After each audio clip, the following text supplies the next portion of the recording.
Welcome, welcome everyone. So happy to have you all joining. Super excited for today's workshop. Drop in the chat if you are also excited where you're coming in from. I'm in Miami, Florida. It is nice and warm, so I love that for me. But for those who are somewhere cold, I love that a little bit less for you. But it is what it is. Florida, I I understand. I miss Florida. Brooklyn. Okay. Sunny Dubai. Oh, I'm trying to be where you are. Okay. I don't think anybody wants to be where I am right now. It's cold. Cold. So that's all right. We're going to warm up here in a second with today's workshop. We got some more New Yorkers in the midst of us. No problem. Well, my name is Darlise Calix. I am co founder of Create Her Fest. Super excited to have you all joining. We have somebody from Cape Town, South Africa. Welcome. Thank you for joining. Um, and welcome to the Curiosity Compass. We're going to turn questions into tech opportunities with the amazing Tricia Blake of My Third Bloom. So, couple Hey. of things before we get started. I know we're all excited. I'll be your technical support for this session. So if you have any questions or are nervous or wondering, how do I get more involved? If you have any questions, just chat with me in the chat that you're already interacting with to the right. Before we get started, I do want to make sure everyone is set up for a great experience. So like I said, if you have any questions or running into any issues, I am here. Quick note though about the tools we'll be using today. So you'll see a Q&A feature in your toolbar to the right if you're on a laptop. I believe if you're on a phone, it should be towards the bottom. So feel free to use that to submit any questions for our speaker. We'll be taking questions towards the end of the presentation. And if you'd like to share reactions or thoughts, you can do that in the chat to engage with us. So give me a thumbs up if you're feeling good. Give me a clap if you're feeling excited. Give me a question. Maybe you're confused. You don't know anything about the metaverse. You don't know anything about like how to create a solution or idea. That's why we're here. So without further ado, we're going to keep this interactive. We're going to keep this fun. We're going to keep this exciting. Thrilled to introduce our amazing speaker for today's workshop, Tricia Blake. Hey, great day, everyone. This is so cool. There's so many people all over the world, New Zealand, Cape Town. We got Cleveland, Ohio, New York City, and I am from Toronto, Ontario, Canada, which is happens to be very cold today. So I'm just going to set up my presentation to share. Give me one sec. Let me know if it is. We're good to go. All good. All right. All right. So, welcome to the Curiosity Compass, where we are turning questions into tech opportunities. This is a journey where your questions become the key to unlocking tech innovations. This presentation will guide you through transforming curiosity into tangible opportunities. But I think I already did that because I usually ask, where's everyone joining from? And please share your location in the chat. But before jumping off, I do want to read a land acknowledgement. This is something that I do often. I work for the city of Toronto as well. So just in terms of spaces that I'm in, acknowledging the land that I am on is important. So I will share the land acknowledgement for the area that I'm in, which is we acknowledge the land we are meeting on is the traditional territory of many nations, including the Mississaugas of the Credit, the Anishinaabeg, the Chippewa, the Haudenosaunee, and the Wendat peoples, and is now home to many diverse First Nations, Inuit, and Métis peoples. We also acknowledge that Toronto is covered by Treaty 13 with the Mississaugas of the Credit. Also holding space for the African ancestral acknowledgement, the City of Toronto acknowledges all treaty peoples, including those who came here as settlers, as migrants, either in this generation or in generations past, and those of us who came here involuntarily, particularly those brought to these lands as a result of the transatlantic slave trade and slavery. We pay tribute to those ancestors of African origin and descent. We have a shared responsibility to honor the original stewards of this land and to work towards reconciliation and justice. I myself am an immigrant. I came here at a very young age, but I feel a deep sense of gratitude to the indigenous nations who have cared for this land for millennia and whose generosity allows us to call this place home today. This acknowledgement isn't just about the past, it's a call to action for the present and the future. And it challenges us to consider how we can be better allies to support Indigenous sovereignty and to actively work towards dismantling the ongoing effects of colonialism in our society. So I ask that let us carry this awareness with us in all our work and our interactions. It is also Black History Month here in Canada, and just a shout out for that, for just the acknowledgement. And in Canada, we honor it in February, and we are celebrating the legacy, leadership, and contributions of Black Canadians. And that is our theme. And it's just highlighting the diversity of Black communities here and the longstanding presence of Black Canadians that shape our nation's history. While my perspective today comes from a very Canadian lens, I also recognize the significance of Black History Month in the US, where the journey, impact, and resilience of Black communities have shaped the nation's history and continue to do so. I recognize that we do have global attendees, but Black history is global. And by learning from, both Canadian, American experiences, the experiences from the diaspora, we do deepen our understanding of the shared struggles, triumphs, and cultural richness that unite us. I encourage you to explore history in your own communities, Black history in your own communities, reflect on its impact, and celebrate the voices and leadership that continue to inspire change. So yeah, so I'm gonna take a breath because that was a lot. So I am Tricia. I'm an insatiably curious joy seeker. I'm a wellness instigator. I'm an Afrofuturist. I wear a lot of different hats. My friends know me as the rich auntie in the metaverse, founder and CEO of My Third Bloom, which is a tech forward company that empowers women from all backgrounds to navigate the menopause transition. So menopause and perimenopause confidently. I am a change practitioner at the City of Toronto. That's what keeps the lights on. I have a keen interest in spatial computing technology. I guess what you would say, I often say a non-techie because I did not go to school to study computer science or anything like that. But I love it. I have a keen interest. I'm insatiably curious.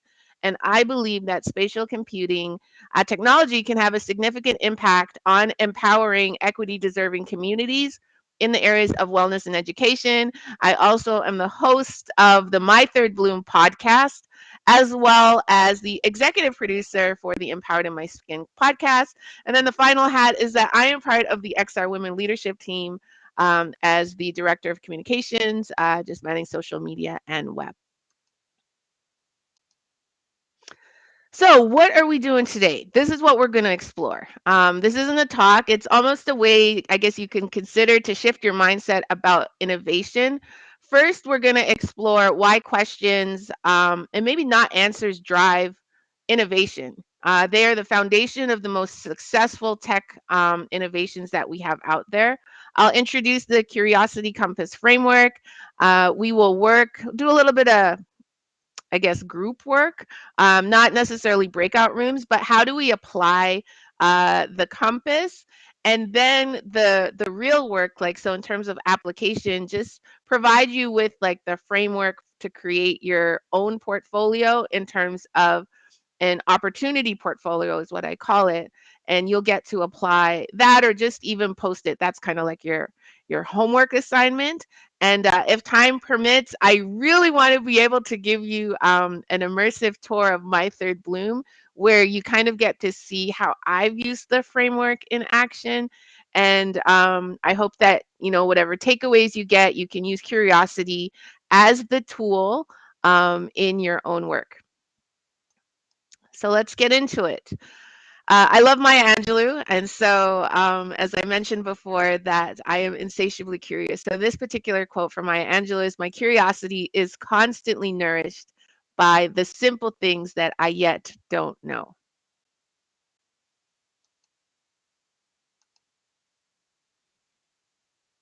So this is the industry evolution timeline. So reality check. Today's tech giants, like when we break it down, were built on powerful questions. In 1998, it seems so long ago, but in 1998, um, Google asked, how do we organize the world's information? And that was by Larry Page and Sergey Brin. They asked this question while at Stanford University, realizing that the internet lacked an effective way to index and retrieve relevant information. Their answer was Google search, which used PageRank algorithms to revolutionize how we access knowledge online. And then, moving on, Facebook, 2004. Their powerful question was, how do we connect people online? Mark Zuckerberg saw a gap in online social connections. So in 2004, it was Facebook. Now, like, we're just calling it Meta. But, initially launching the Facebook as a Harvard exclusive platform, the question is, how do we connect people online? Led to the creation of a global social networking ecosystem. And it reshaped how we're communicating. It reshaped relationships and even our digital identity. In 2007, the question that Apple had was, why can't computing be mobile? And that's when the iPhone came around. So, they were actually, in 2007, I think, was when it was launched. The iPhone was launched, but they had been exploring portable computing a lot earlier. So, if we're going to break it down, I might age myself. I don't know anything about Apple from 1976, but Apple was actually founded in 1976. 1984, Macintosh revolutionized personal computing. Again, just showing the power of questions. In 1991, there was the Power Book. So just for the timeline, in 2001, the iPod. And that question was, what if you could carry 1,000 songs in your pocket? And then in 2007, the iPhone answered that mobile computing question, changing how we interact with technology today. I don't know how many iPhone users there are on this webinar today, but I am an Android user. But, you can see that it's always been questions that drive technology. And then even for the last one, when we think about it, we think OpenAI just came out. No, OpenAI has been around since 2015. And the powerful question that they had was, what if AI could understand, human intelligence? OpenAI was founded to explore AGI, artificial general intelligence, in a safe and responsible way. Their work led to GPT models like ChatGPT. Then you have things like DALL-E and Codex, pushing AI's ability to understand and generate natural language, images, and code in ways that mimic creativity and reasoning. So there's power in questions. There's power in just always keeping that in the forefront and being curious. So today you're going to ask the questions that, could potentially, or not even today, but just in the future, ask the questions that shape the next decade, based on the things that you may be working on or the ideas that you have. Why questions matter more than answers. Innovation doesn't come from having all the answers. It comes from asking the right questions. You know that tech evolves at lightning speed. So yesterday's answers are kind of outdated, and the best innovators navigate uncertainty, not certainty. And so the best way to stay ahead is to ask powerful questions. So just a quick poll in terms of the work that you're doing. Which is more valuable in your work? So is it A, having all the answers? Is it B, asking powerful questions? Or is it C, both equally? I can't really see the chat, so I'm not sure if anybody's answering or if it's up in the poll, but yeah, just let me know. Which is more valuable for you and the things that you do? Having all the answers, option B, asking powerful questions, or C, both equally. We're getting a lot of B's asking powerful questions. All right. You win. You all win. Asking powerful questions. Yes. Having all the answers, yeah, that can be good. There's sometimes you can find a balance of both, but it is valuable to ask powerful questions. Thank you.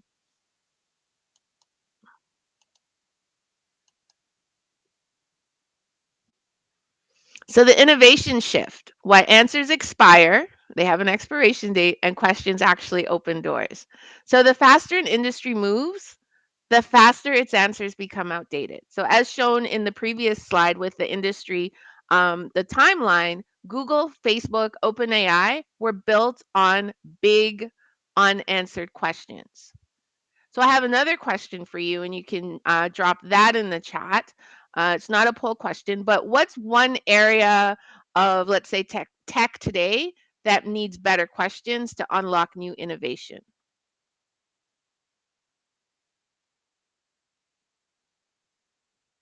And feel free to drop that in the chat. The question is, what is one area of tech today that you think needs better questions to possibly unlock new innovation? We're getting answers like medicine, sustainable tech, AI, and accessibility. Awesome. And you might be all working on, different aspects of those things. And I think it's just positioning ourselves to, like, what is that powerful question? Or even as you move into, the other phase of Creator Fest for the hackathon, what is the question that you're, looking to help unlock new innovation? The power of questions really lies in, that's your hidden advantage. That is your superpower. Why? Because it drives innovation. Driving innovation, questions can help you to spark new ideas and approaches. Questions reveal opportunities. They can uncover hidden potential and markets. So even just thinking about that, and questions actually connect possibilities. So questions can help to bridge the gap between concepts and application.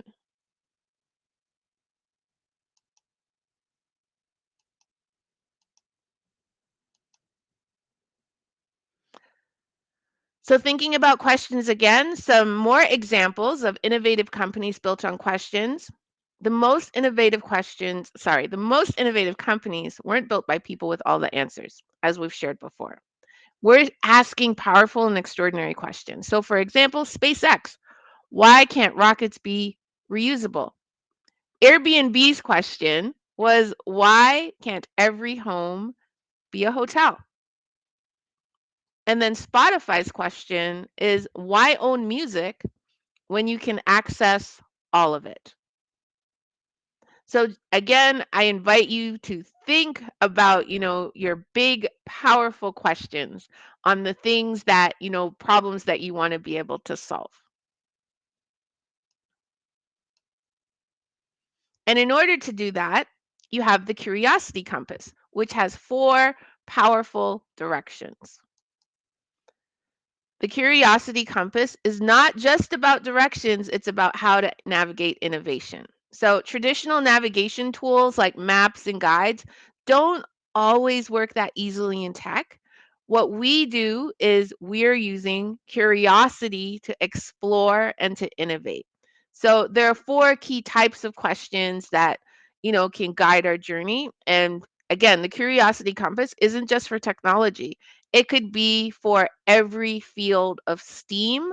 So the science, the tech, the engineering, the arts, and even the mathematics. So just looking at this particular slide, we have north, the north pointing part. So those are your future questions where we're looking into forward thinking.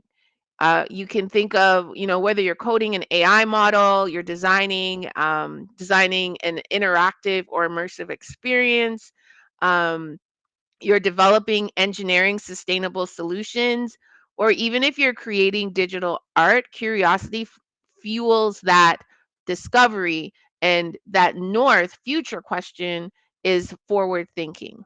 North helps you to anticipate trends, identify emerging opportunities, and think about the future of technology. So instead of focusing on what's already known, these questions help to push you to imagine what is impossible.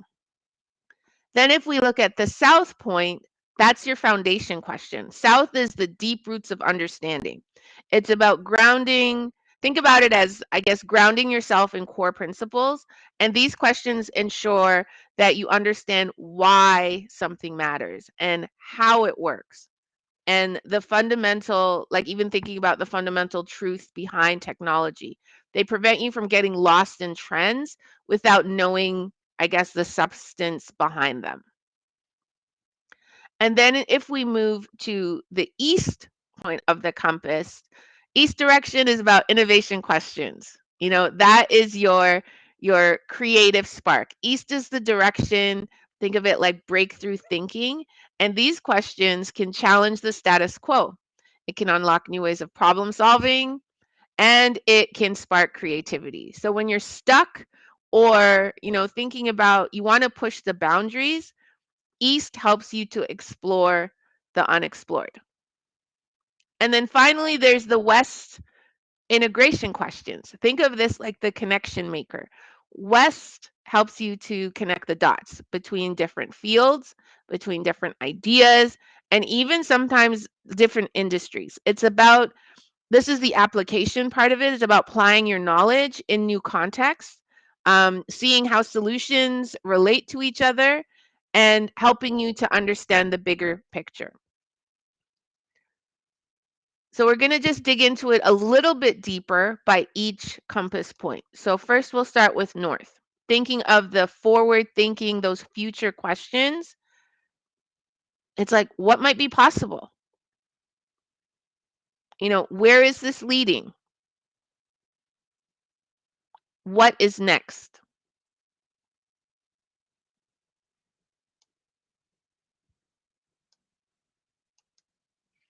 For the foundation questions, for the south point, the deep roots of understanding, why does this matter?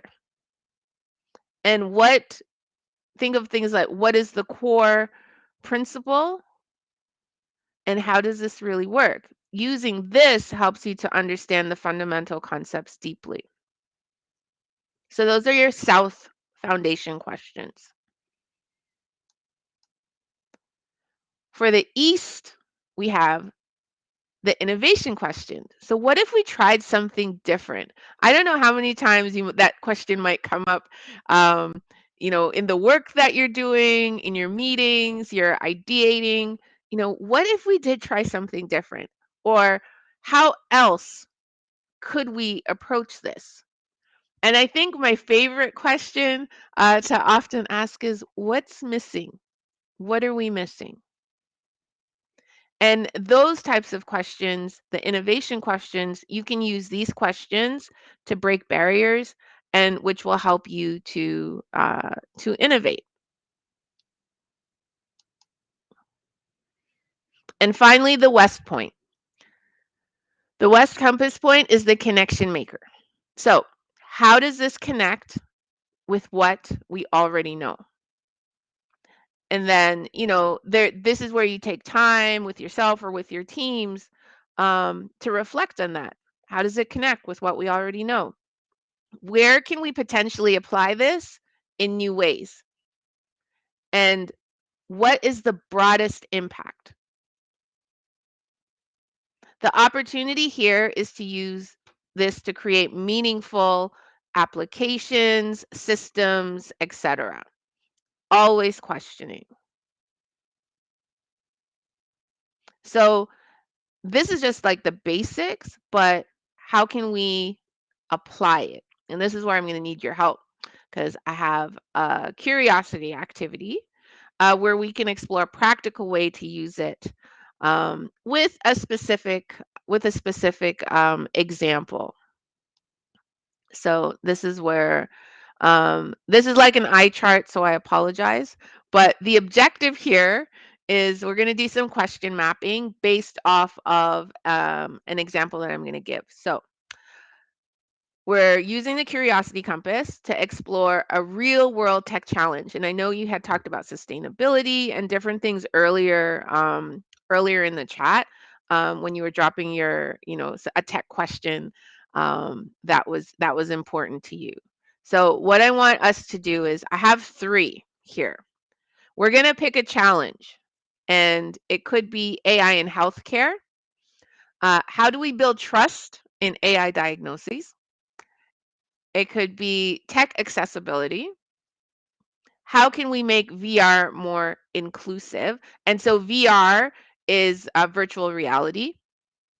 And then the third challenge could be sustainability in tech. How can AI reduce energy consumption? And the task would be to think of the question. So for a north point, the north compass point, what would be possible for that particular challenge? The south ones would be, why does it matter? What's the core principle? And the east, the innovation thinking is, how else could we approach this?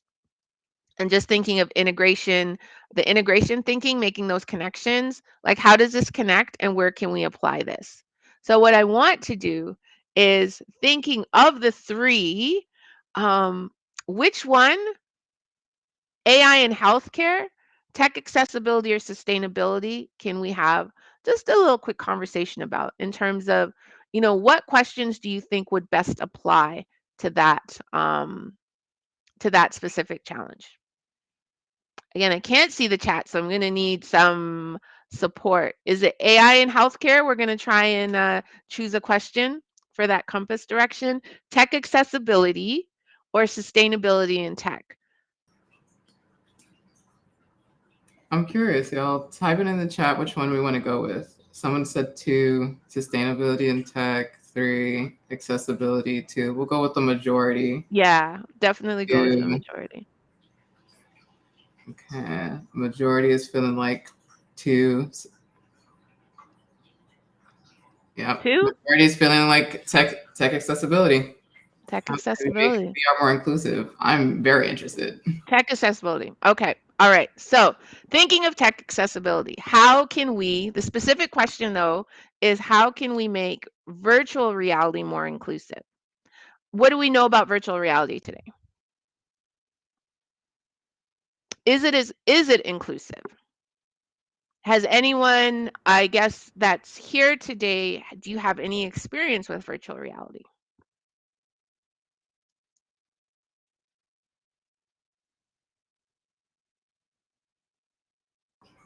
Yeah, type in the chat if you're experienced with virtual reality. Someone said no, someone said yes, but for classroom education. Which is a great use case, by the way. Mm-hmm. Someone said Education for is huge. surgical training. Someone else Surgical said training. no. Yes, Mm-hmm. perfect. So thinking about those as a use case, if we were looking at future thinking, education, surgical training, I'm not sure what the other examples were, but what for future thinking, where do you think it's leading? What's possible as it relates to tech accessibility in those areas? I'm curious what's possible for even classroom education. Someone said efficiency and connectivity. I could definitely see that, especially Yeah. in terms of classroom education. Yeah.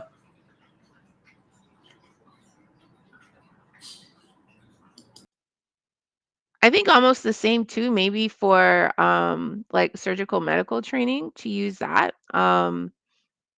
Being able to, like, if they're using the headsets and you're performing the surgery, so from a retention level, because it's an immersive experience. Because if you make a mistake, you're, you know what I'm saying? Like you're in VR. You're in VR. You're in It's VR. fine. It's fine if you're in VR. Someone said help with different learning styles. True. That's an excellent one. Mm. Because I Oh, don't think we focus enough on that either, right? definitely not. And so Someone there's else. huge opportunities. What else is in the chat? Irrespective of their geography, all medical professionals get to work and learn. Yes. Training. Training is big. Or you can make it global. Like, yeah, you don't need to. We have people all over the world on, on this in this workshop. So there's so many things. So do you see where future thinking goes? So if we're thinking about south now, going to the south, the foundation thinking, why does it matter? Why does it matter that we make, like, in terms of tech accessibility, VR more inclusive? Someone said VR can be the new sandbox for mistakes, which I think can be an answer for why does it matter? The room to make mistakes, because that's kind of how you learn. Right. Creating those space, absolutely.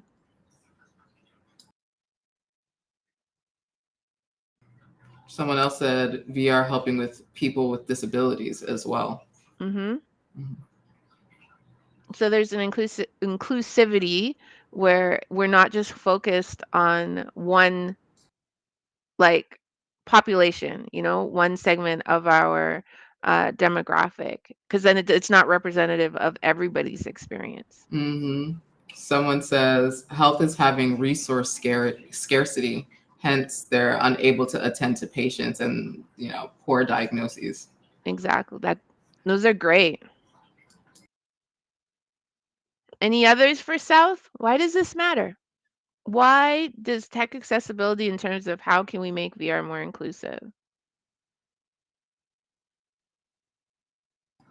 Someone says exposing VR to a larger audience can promote more diverse innovation. That right there. That right there. We Nailed need it. diversity. Awesome. These are great. These are great. So then thinking of the East Compass Point innovation thinking, you know, like we're expanding to be inclusive, we're thinking about different areas, but how else could we approach this? Thinking of what we have today, virtual reality, people think headsets, right? Can everybody afford a headset? No. So, what are some other ways? So perhaps it's moving away from virtual reality and focusing on augmented reality. Like there's so many different parts to the spatial computing technologies that are there, but how do we remove those barriers potentially? Are some things that in terms of ways we could approach this. And how do we even bring it to, like, to the wider population for mass adoption? How many people have actually used a headset on here today? It could be a Quest, it could be Pico. There's so many different ones out there. Quest 2, Quest 3, Apple Vision Pro. Mhm. Um, I think what is it? One of the gaming companies is it PlayStation, I think, has something like that. Mhm. Yeah, someone's using Oculus. Mhm. Someone says I've been in a room with a headset. That counts. It counts. I have a Quest. I use it to work sometimes too, which for anyone who's probably taken a meeting with me, you've probably seen me in my VR avatar at some point in time. I love that. But there's an opportunity to think bigger when it comes to inclusive. So there's an barrier to access issue. Price, the cost of these headsets. Not everybody would have, the money to be able to purchase that. So is there a different way to think about what we're building, right? How could we approach this differently? Which I think moves really well into the West integration compass point of how does this connect and where could we actually apply it? What are the different use cases for the West integration thinking? Someone put in the chat that they design metaverse apps for clients and 3D rendering walkthroughs for property developers, and that's a really cool use case. That is an amazing use case, and I wish more people would would use that because you have an opportunity to envision what is possible and what's new, right? Mhm. even using it for community consultations as it relates to urban development and planning. Mm, I do like that. Someone else says these resources can be shared amongst different projects, thus cost distribution similar to internet cafes. Hmm. Exactly. So thinking of, these are great. Thinking of the questions, are there, of the north, south, east, or west, did one pique your curiosity more than the other? Like, you know what? Like, I focused on north. Like, we should focus on all of them, but I really find that how could we dig deeper on the question of what's possible, or depending on what the issues that we're trying to solve, which is about making VR more inclusive, then, did the question, how else could we approach this? Or are there even questions in the chat that you're like, yeah, let's dig into that a little bit deeper? One question that did pop up was, what unique challenges have you encountered when innovating in a space that that has been historically underserved by technology? So thinking about people of color, people who don't have access to this kind Yes. of technology, like how do you navigate that? You got to meet people where they're at, Mm, right? That's my take, and I think that's something, just even for my third bloom in using immersive technologies. Not everybody is in the headset, or I have to go to the people and spark that. And so it might not be VR, it might be augmented reality. For me, it's not necessarily the tool, it's about the experience. And how can I create that social connection, opportunities to learn with the technology, but the focus is about the connection and making sure that I'm able to, get to and access and engage with equity deserving communities. That's just one example, but these are great. These are awesome. Thank you.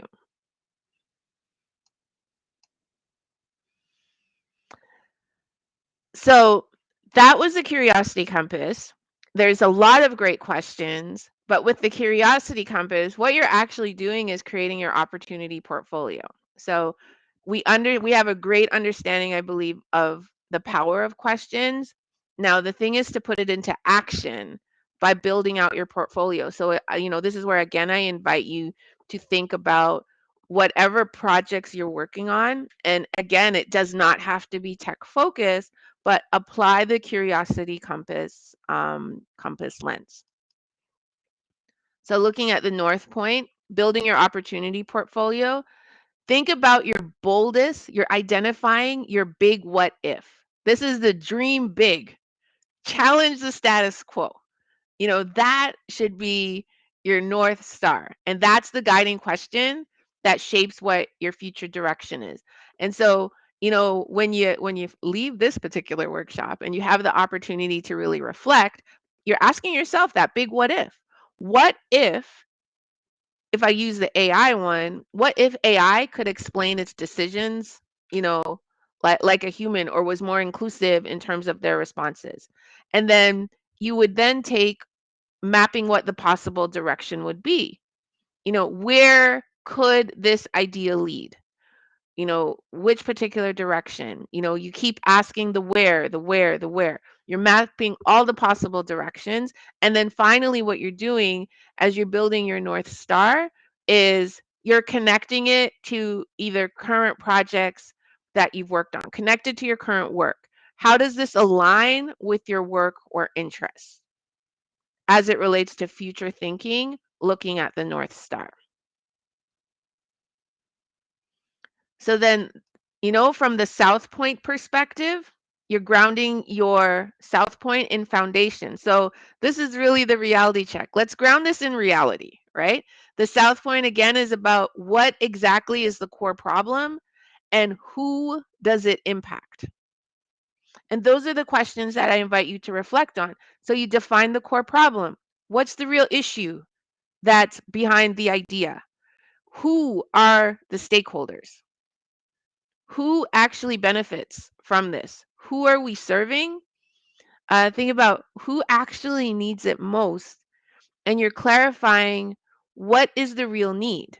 Like, what actually needs to be solved for this to be valuable?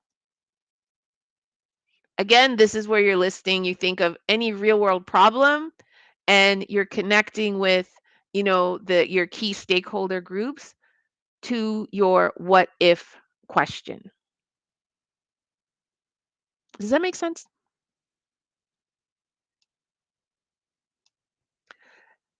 Then the east horizon in your opportunity portfolio. This is about generating possibility. This is where the creativity comes in. You're creating your what if scenarios to explore. This is where I ask you to challenge assumptions.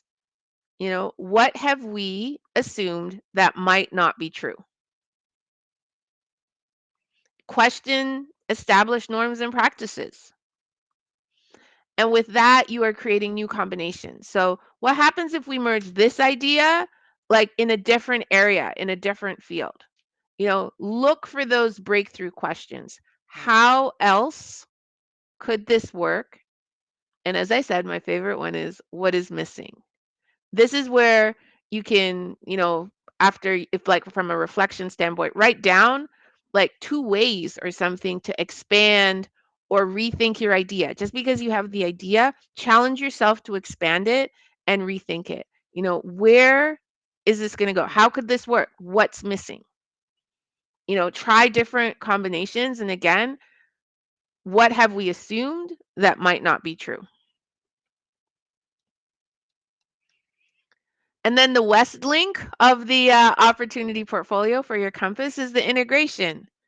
How does the ideas that you have, that particular idea, fit in with the larger landscape? What you're looking for is you're looking for recurring themes. You're looking for recurring themes potentially across different domains. You're looking for patterns, connections. What trends even or technologies align with your idea. Map out those applications. Where else could this be useful? So when we're talking about VR, there's useful applications for education, there's useful applications for tourism, there's useful applications in health, there is useful applications for urban development. You see, there's so many different areas that we're not just, forced to be in the box here. How can it be expanded? And this is where you build bridges for like who can you collaborate with to develop that particular idea further. Think about potential collaborations, for your idea. Think about the connections for whatever your idea might be. So this is about building your opportunity portfolio. When you go back, think of that idea that you have and start asking those specific questions to make the north, south, east, west links. So this is your homework. This is your homework. You're going to do some action planning for, this is where I invite you to think of any project or idea that you have. There's a hackathon that's coming up. Think of your power questions. Select the most impactful question to focus on, you know, and identify what your first steps are. Determine what actions you need to explore for your question. That's your homework. And then figure out what the resources are that you need to support you in doing that. So that's mapping the key resources and then planning your explorations, like outline how you're going to go about doing this, investigate the different things for how can you push this a little bit further. I hope that you get this presentation after because the last slides is about your building out your opportunity portfolio. I do have it as a PDF that you can leverage and use. And if you're taking screenshots, then that's great. But you have the curiosity compass. We talked about the different points and the different types of questions. Again, questioning is truly your superpower, but I often advise when we come to these different types of events, learning opportunities, what are you going to do with the information? You know, and this is just a tool to support you in action planning for your next immediate steps. And now for the fun part. So that was a curiosity compass. You got you got a tool, some steps that you can take. And now I want to take you through my third bloom. I had shared that my organization is tech forward and I leverage spatial computing technology. So I have found some platforms that work for me, that where I want to create experiences to help build awareness in different areas of women's wellness. And I do have a focus in it. And how can I leverage that? So I do, in terms of how many people have been in Horizon World on here or Spatial. I visited Spatial, or even there's another space that I have, world or immersive web experience, called Arrival Space. I have something built out there. And maybe I should take it back a little bit. Does everyone know what the metaverse is? Drop it in the chat because maybe we need to ground that. But I want to drop a couple links, or if I can share. Hold on a second. Okay, we got some yeses in the chat. So we're familiar with the We're meta. familiar. We're familiar with the metaverse. Couple things. The metaverse is not just one thing. Okay. Just to, put it out there.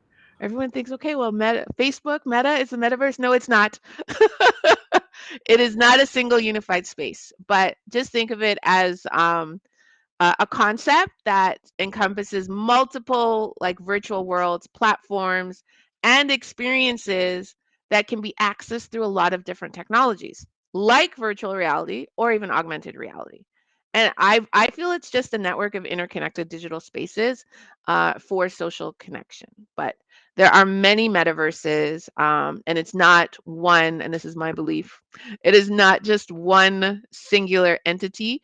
And some people may have children or nieces and nephews that are playing Fortnite, Roblox, Minecraft. All of those things could be considered the metaverse. But I do want to share a quick video of the use case where I am leveraging this, as I said, immersive web experiences to introduce my organization in a unique way. And I use the platform called Arrival.space. Is anyone here familiar with Arrival Space?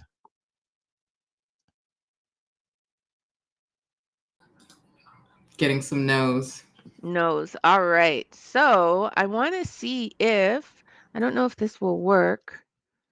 I'm going to click on, how do I drop it in the chat?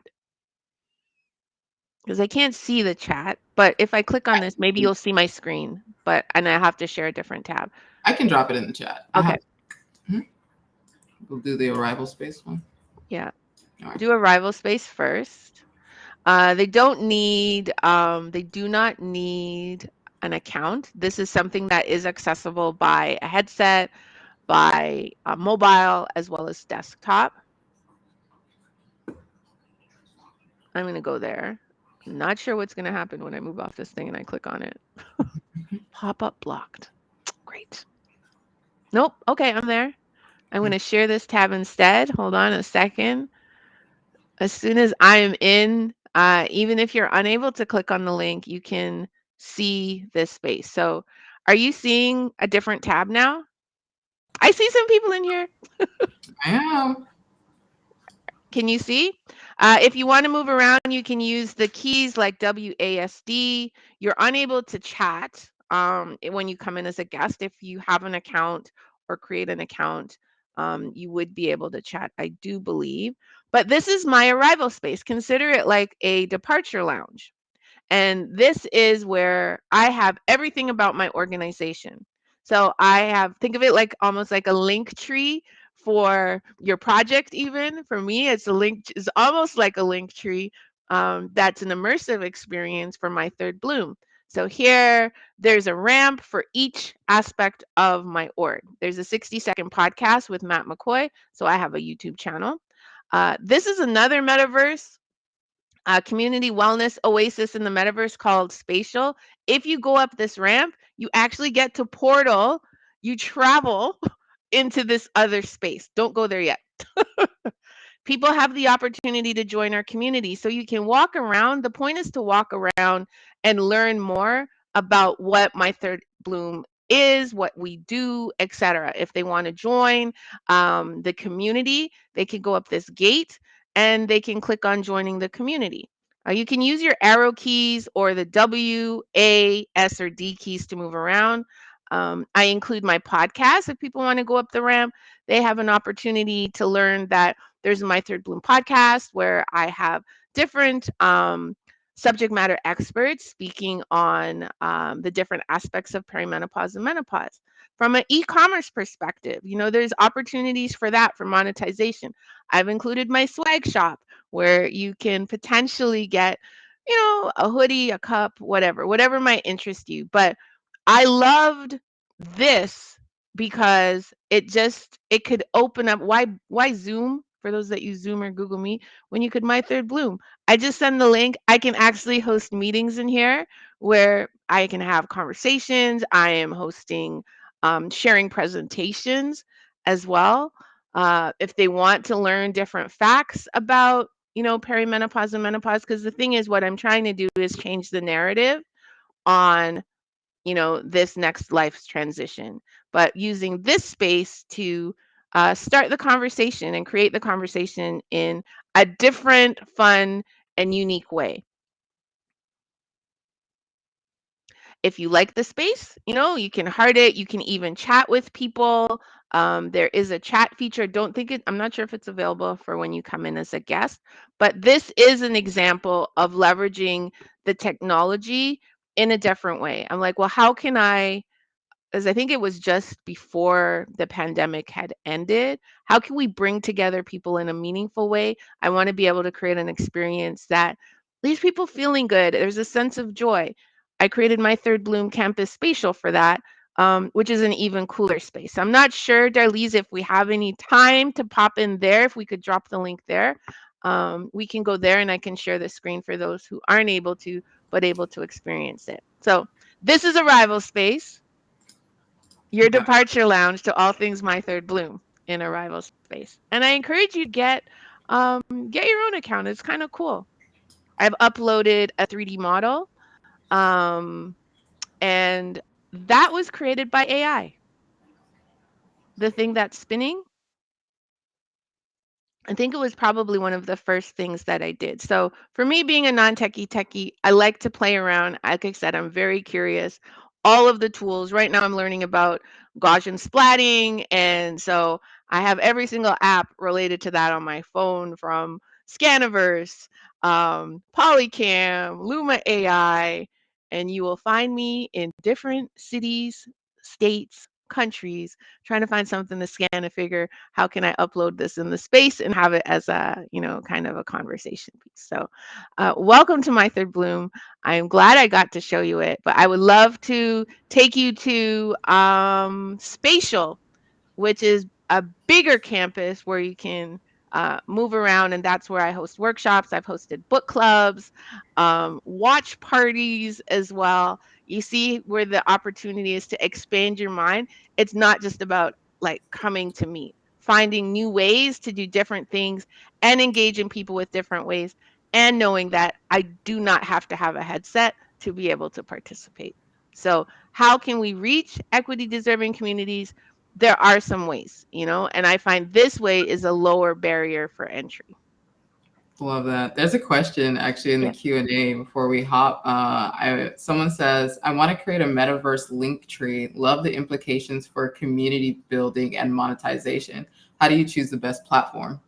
Oh my gosh, it depends. Do your research. So for me, I wanted something that had a low barrier. You didn't need to access it with with a headset, right? Because none of my friends have a headset. What's the easiest way to get in? If you want multimodal, that's what was important to me. And if thinking about like equity deserving communities, how can we get them to be able to experience it like this? But then, maybe at a future date, you could, check out the other platforms for a different type of immersive experience activation. I love Arrival Space because it's easy, and you could go up a ramp and you can learn more. If I had a presentation in one of these things, you can click through. I think if you go to Courageous Conversations, the applications is your imagination can be as wild as possible. For me, it was access. That's what I based my research on. There's some platforms that are a little bit fancier. I wouldn't say, I shouldn't use the word fancy. This satisfied the needs for what I needed to do, and I see the potential. And all you need to do is just share a link. For me, if all I need to do is share a link for somebody to experience it, that's a win. That's easy. But if I got to get a headset or bring a headset to them, ah, I don't know. I don't know. But do your research. There's a lot. I can share a couple ones, and just based on my own experience, like reach out to me, send me an email, and I can chat. We can do a virtual coffee chat or whatnot. But it was based on my experience in different ones because I've been in a lot, and this one was just, oh wow, I was just blown away by what it could do, and there is still so much more. Like I have a couple spaces just here in Arrival Space, and I have I'm creating a game, and so I want to be able to upload in one of these gates where you could just where it's interactive. You can go in and you can actually play the game. So it could touch on so many things. This I'm passionate about and I'm excited. I would love to continue the conversation with you. If you want to learn more, just talk about pros and cons or what my experience is, I am there for that. Any other questions before we jump over? Oh, and I know we're at time. If we don't have any time, that's okay to go to spatial, but let me know, Darlise. I mean, it depends on the chat. We are at time. I do want to say for those who are enjoying this workshop, definitely let us know by filling out the survey that I dropped in the chat. If you have to hop, no worries. If you're curious, then I say let's go to spatial for anyone else. Let's go. All right, let's go. Let's go. Were you able to drop that link? I'm going to stop sharing for a second. Drop it right now. Spatial. Okay. I'm going to stop sharing, and then I'm going to go to spatial. Spatial is very spatial. You see what I did there? Let me go back to sharing. This is so cool. I'm loving how curious people are getting. I love seeing everybody like walking around in your space. That was so cool. Hold on. Okay, let me share again. We were in, let me close. Let me go to spatial. Share. How are you feeling about the workshop so far? Getting an intro into the metaverse, seeing the Curiosity Compass. Like this has been amazing, Tricia, so far. So I'm excited to see more. Awesome. Like I said, I'm a non-techie, but to go into these spaces, these things excite me. Like, what can you do? There's so much. You could host a whole conference in these spaces if you want, So, yeah, building awareness, you got to meet people where they're at. So, welcome to the My Third Bloom campus in Spatial. Let me hold on a second. View tab. What tab are you viewing right now? I'm hold on a seeing second. it says use app. It feels like the navigation of somewhere. Oh no. I can't get to my space. Give me a second. Okay, I'm almost there. I think because I'm sharing and trying to do it, so I'm not sure if I get out. Okay, my spaces. Do we still have people with us? We still have people with us. Some okay. People are this. Are you already in spatial? The guest of honor is on her way. I appreciate it. I'm rocking with you. Fashionably late. So again, you can use your arrow keys to move around. I'm not sure the speed of your computer, how much space is sometimes rendering the images, but again, thinking of a type of space that I wanted to create, I wanted some place that had a tropical vibe, that had a biophilic feel, so a lot of green, even inside, I think was important. So for wandering manatee and exploring wolf and wandering puppy, please follow me into the campus. So that means you move your avatar through those doors. Again, this is just showing you what can be created. I know that there was a developer on here that developed apps. I had hired somebody to create this space for me. Over here, I have a little reception desk with a receptionist, and her name is Tinu, but she does not talk. But since the creation of this, you see how tech evolves. You can now have AI agents in these spaces, and an AI agent potentially is something that I would add where you could be greeted by someone that could explain where you are, where you're going.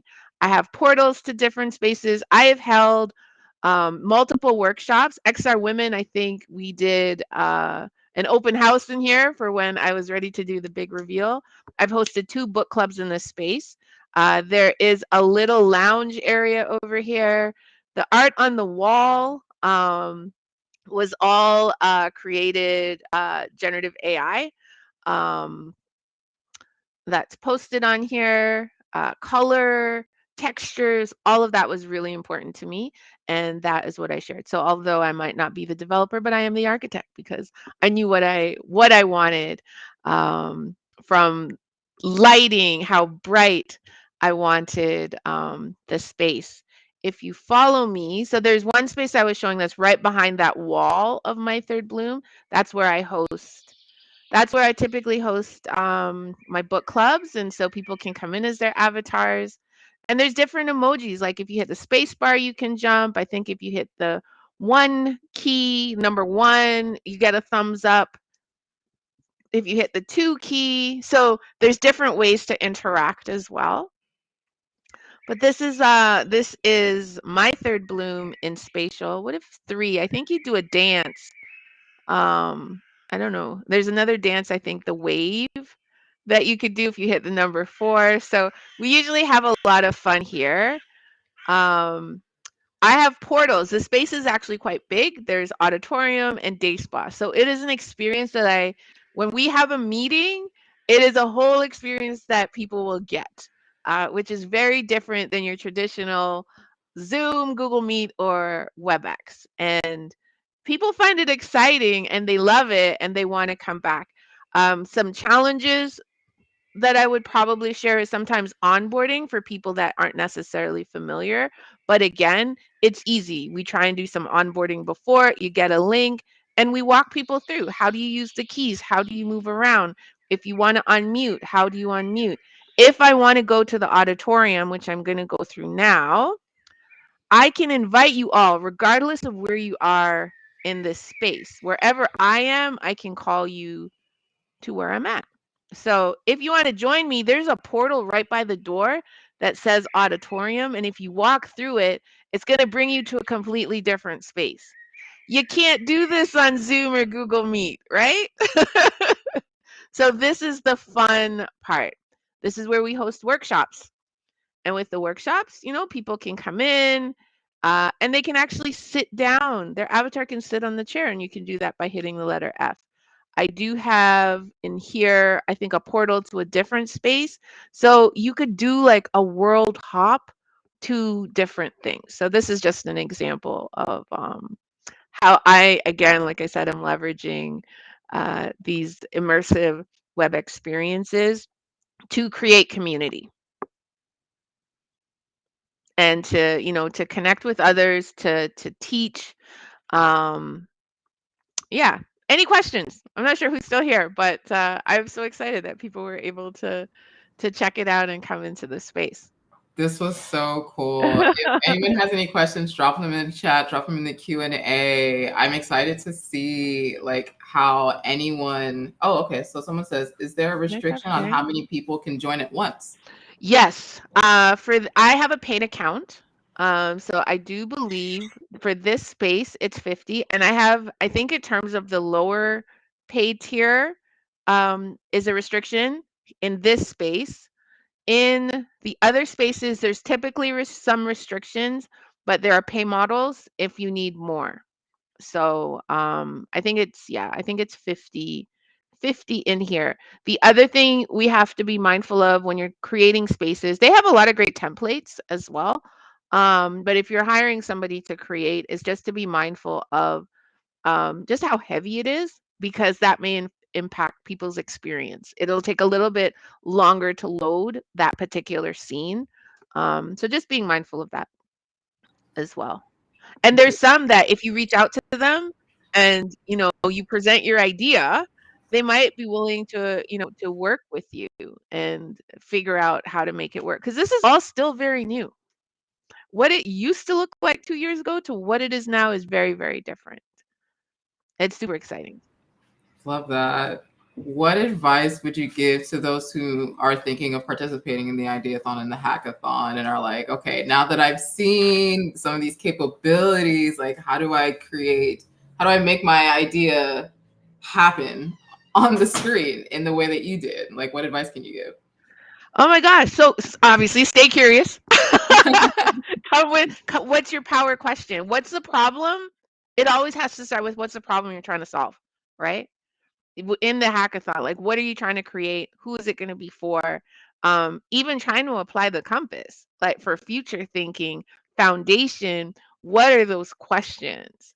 The sky is the limit when it comes to the hackathon. Be curious, be open-minded, be flexible. You know what I mean? Like you can pivot, like look, explore different approaches. Great answer. Thank you for that. How can people connect with you further? I know, we have your email, but if people want to talk more about the metaverse and how do they want to Oh get gosh. started learning, how do they You connect? you can find me as the rich auntie, Absolutely. AUNTIE, in the metaverse on Instagram. I am on LinkedIn as Tricia Blake as well, TRICIABLAKE. It's the same photo that was in the, I think, on the workshop flyer. Send me an email, info@mythirdbloom.com, to email me. We can set up a coffee chat. If you have a headset, join XR Women. Oh my gosh, there's also the Yes. opportunity to join XR Women. Your mind will be blown. I've been with this amazing organization. This November will be 5 years. It is because of them and my curiosity why I am able to explore so many different things and figure out how can I apply this to what I want out there, and connecting with different resources. So yeah, hit me up on LinkedIn. Send me an email, info@mythirdbloom.com. On Instagram, I'm mythirdbloom as well. And my personal pages, I'm the rich auntie in the metaverse, because I love all these things. I love the tools. Like I'm using Luma AI. My next thing this weekend, I want to figure out how to create some augmented reality t-shirts, so some Snap AR filters. Ooh, I Be like curious, be big it. curious, be bold and be big curious is my biggest advice to people, and keep going. Like, Heck yeah. yeah. Yeah, this has been an amazing, inspiring workshop. I hope you all felt inspired. For the people who stayed and rocked with us, Oh like, hey, gosh, thank thank you so you. much. I'm so proud of you all for staying and sticking around. This was absolutely amazing. Thank you so much, Tricia. Like I said to you all, if you enjoyed this workshop, let myself and Tricia know by filling out the survey. Your feedback really helps us, tailor our programming and invite more people like Tricia back so you all can build and continue to be bold and be curious. So if you haven't signed up for the Dev Post for the hackathon, I'm not going to force you, but I am telling you. So, up to 2K, up to 3K worth of prizes, you know what I'm saying? I can't force you, but I highly recommend it. If you have any questions for Creator Fest, feel free to email us at info@creatorfest.com and be on the lookout for more programming just like this with amazing people just like Tricia. So have a great rest of your day, everyone. Thank you so much. Thank you. This is amazing.